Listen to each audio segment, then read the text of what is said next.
शराबबंदी को लेकर के अब एनडीए सरकार के अंदर ही कई चीजें चल रही है। पिछले दिनों जो तमाम खबर आई उसके आधार पर यह कहा जाने लगा कि आने वाले दिनों में हो सकता है कि शराबबंदी को हटा लिया जाए। अब इसको लेकर के जद्दोजहद जारी है। एक तरफ सम्राट चौधरी अपने मंत्रियों के साथ बैठक करते हैं और उसमें कई बातें होती है। हो सकता है कि एक शराबबंदी का मुद्दा भी हो कि जिस तरीके से पिछले दिनों राष्ट्रीय जो आर्थिक अनुसंधान परिषद है उसने जो तमाम रिपोर्ट थी जो इसे अगर हम NCAER कहें तो ये NCAER का जो पूरी रिपोर्ट थी उसमें ये कहा गया कि शराबबंदी के कारण जो है वो नुकसान हो रहा है बिहार को और इसका फायदा कुछ भी नहीं है।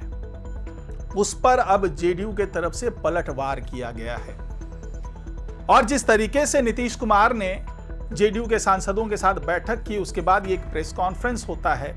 प्रेस कॉन्फ्रेंस बिहार में होता है और जो विधान परिषद के सदस्य हैं नीरज कुमार और प्रदेश प्रवक्ता पूजा पैट्रिक, उन्होंने एक प्रेस कॉन्फ्रेंस किया। उसके बाद जो दावा किया उसने सोच को बिल्कुल बदल दिया। अब जिस तरीके से ये कहा जा रहा था कि केंद्रीय एजेंसी की ये रिपोर्ट बहुत मायने रखती है, उसकी पूरी धज्जियां उड़ाकर रख दी है। अब सवाल उठने लगा है कि वाकई शराबबंदी को हटाने की कोई साजिश की जा रही है। क्या बीजेपी चाहती है कि शराबबंदी खत्म हो जाए और जेडीयू में इसको लेकर के एक राय नहीं है? भले ही दूसरे घटक दल की बात कर लेंगे, जीतन राम मांझी की बात करें तो वो भी कुछ शर्तों के आधार पर शराबबंदी को खत्म करने की मांग करते रहे हैं। तो क्या है ये पूरा मामला, जेडीयू ने कैसे इस पूरे रिपोर्ट की धज्जियां उड़ाई है, सब कुछ समझेंगे आज की इस खबर में, तो इसे आखिर तक जरूर देखिएगा। नमस्कार, मैं हूं डॉक्टर सुरजीत सिंह और आप देख रहे हैं YBN बिहार झारखंड। तो जी हां, कुछ दिन पहले NCAER की रिपोर्ट आती है और उसमें साफ तौर से कहा जाता है कि शराबबंदी के कारण पूरे बिहार में जो है वो 14% के राजस्व का नुकसान हो रहा है। अब 14% का नुकसान जो है वो बड़ा नुकसान है और उसकी क्षतिपूर्ति कैसे हो रही है? क्षतिपूर्ति पेट्रोल की कीमत बढ़ाकर हो रही है, डीजल की कीमत बढ़ाकर हो रही है, कई जगहों पर जो है वो शुल्क बढ़ा करके, टैक्स ज्यादा करके उसकी जो है वो क्षतिपूर्ति की जा रही है। तो NCAER का कहना है कि जिस सोच के साथ में शराबबंदी को लागू किया गया था कि महिलाओं के खिलाफ अपराध रुके, भय मुक्त समाज बने, परिवार में नशाखोरी के कारण दिक्कत ना हो, वो सारा उद्देश्य जो है वो पूरा होता नजर नहीं आ रहा है। ये रिपोर्ट में बात कही गई और एजेंसी की ये रिपोर्ट आई उसमें साफ तौर से कहा गया कि एक तरफ तो राजस्व का जो 14% नुकसान है वो हो ही रहा है, साथ ही शराबबंदी को कड़ाई के साथ लागू कराने के लिए तमाम खर्चे हो रहे हैं। सैकड़ों करोड़ रुपए खर्च कर दिए गए कि शराबबंदी लागू हो, लेकिन हालात जो हैं वो ठीक नहीं है। अब ये कहा जा रहा था कि शराबबंदी हट जाती है, मतलब लागू रहती है तो उससे महिलाओं के खिलाफ जो अपराध हो रहा है उस अपराध में कमी आएगी और महिलाओं ने समर्थन भी किया था इस कानून का, क्योंकि महिला सशक्तिकरण के नाम पर ही नीतीश कुमार ने जो सुशासन बाबू रहे 2016 में इस कानून को लागू किया था और उसके बड़े सुखद परिणाम देखने को मिलेंगे। लेकिन जैसे जैसे ये नियम आगे बढ़ता गया, जैसे जैसे समय बीतता गया, वैसे वैसे शराबबंदी की धज्जियां उड़नी शुरू हो गई और जो तमाम रिपोर्ट पेश की एजेंसी ने उसमें साफ तौर से कहा गया है कि महिलाओं के खिलाफ जो अपराध हो रहे थे उसमें बढ़ोतरी हुई है, कमी नहीं हुई है।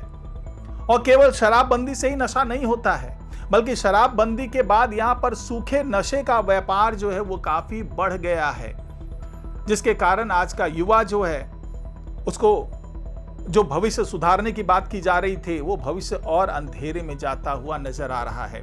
जो पहले एक जो शराब की बिक्री होती थी वो दुकानों से होती थी, उसके राजस्व का पूरा फायदा जो है वो सरकार को मिलता था। अब राजस्व का फायदा तो नहीं मिल रहा है, दुकानें तो बंद हो गई है, लेकिन अब होम डिलीवरी की प्रथा शुरू हो गई है।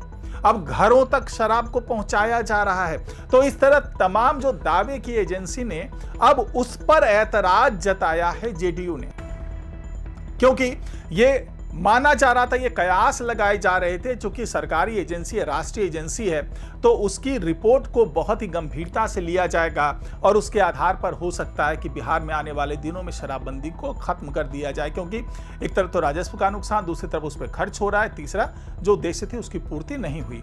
अब उस पूरी जो रिपोर्ट है उसकी धज्जियां उड़ाते हुए जेडीयू के विधान परिषद के सदस्य जो हैं नीरज कुमार, जो कि मुख्य प्रवक्ता भी रहे हैं, और जो प्रदेश प्रवक्ता है पूजा पैट्रिक, उन दोनों ने एक प्रेस कॉन्फ्रेंस बुलाया और बताया कि कितनी बड़ी साजिश रची गई। यह रिपोर्ट अपने आप में एक बड़ी साजिश का पुलिंदा है। अब ये साजिश का पुलिंदा क्यों कह रहे हैं? उसके पीछे उनका यह कहना है कि इस एजेंसी के साथ, यानी कि NCAER के साथ में वो लोग जुड़े हुए हैं जिनका काम जो है वो वित्तीय प्रबंधन देखना है, और वो वित्तीय प्रबंधन जो है वो शराब की कंपनियों के लिए भी करते हैं। और सीधे सीधे ये आरोप कि एजेंसी के जो सदस्य हैं, जो उसके परिषद के सदस्य हैं, उनका सीधा सीधा जो है स्वार्थ, जो हित है, वो जुड़ा हुआ है शराब कंपनियों के साथ में, और इसीलिए ऐसी रिपोर्ट दी। उसके लिए उन्होंने दो नाम लिए। पहला तो बताया कि भाई इसमें HDFC बैंक के चेयरपर्सन हैं जो कि परिषद के सदस्य हैं, तो जाहिर सी बात है HDFC जो है वो वित्तीय प्रबंधन को देखता है कई शराब कंपनियों का। तो अगर बिहार में शराबबंदी खत्म हो जाती है तो शराब की खपत यहाँ बढ़ेगी, शराब कंपनियों का जो है वो वित्तीय प्रबंधन जो है और बेहतर होगा, और फिर पैसों का लेन देन जो है बैंक के माध्यम से होगा। तो HDFC के जो चेयरपर्सन हैं, उन्होंने अगर ऐसी रिपोर्ट में हामी भरी है तो उसके पीछे सीधा सीधा उनका हित है, उनका स्वार्थ है।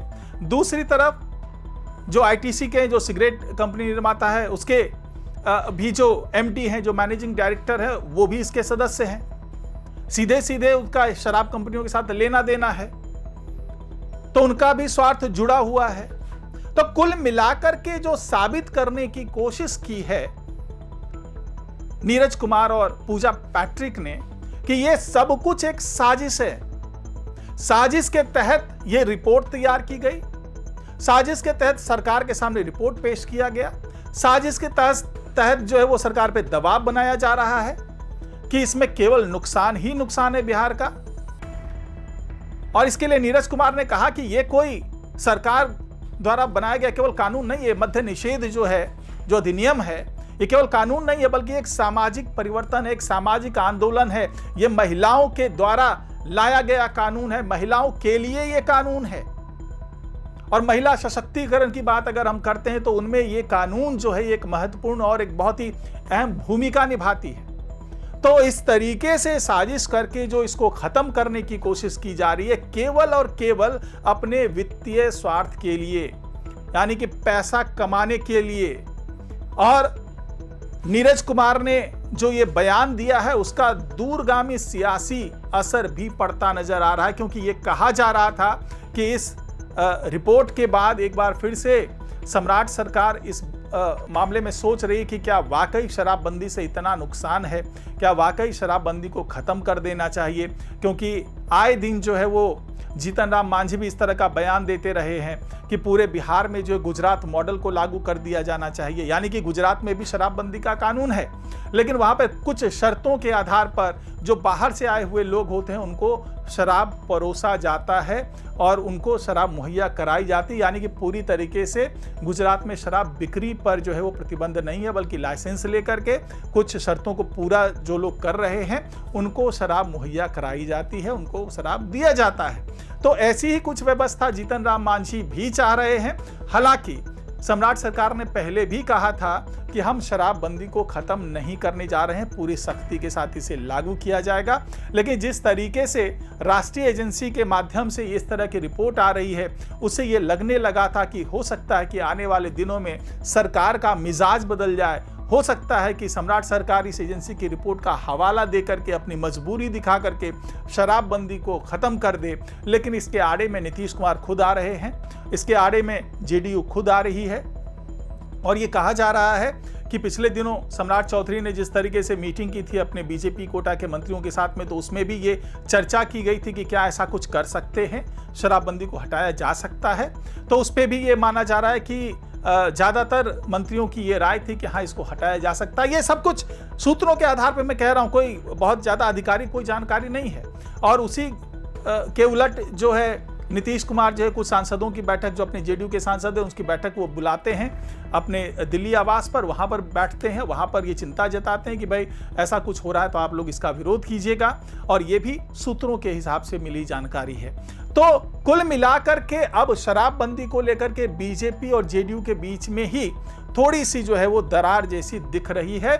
लेकिन जिस तरीके से जेडीयू ने खुल करके कह दिया है और जिस तरीके से खुल करके कह दिया है कि ये साजिश की जा रही है, तो इससे जेडीयू की राय, जेडीयू का संदेश जो है वो साफ तौर से सम्राट सरकार तक पहुंच गया है कि शराबबंदी के साथ खिलवाड़ नहीं करना है। बहाना कुछ भी हो, लेकिन शराबबंदी जो है वो लागू ही रहेगी। अब देखना है कि आने वाले दिनों में इसको लेकर के सरकार क्या फैसला करती है। क्या जेडीयू भी इस पर सहमत होगी या फिर शराबबंदी पहले की तरह ही लागू रहेगी और सख्ती से लागू कराने के उपाय किए जाएंगे। फिलहाल आज की रिपोर्ट में इतना ही। नमस्कार।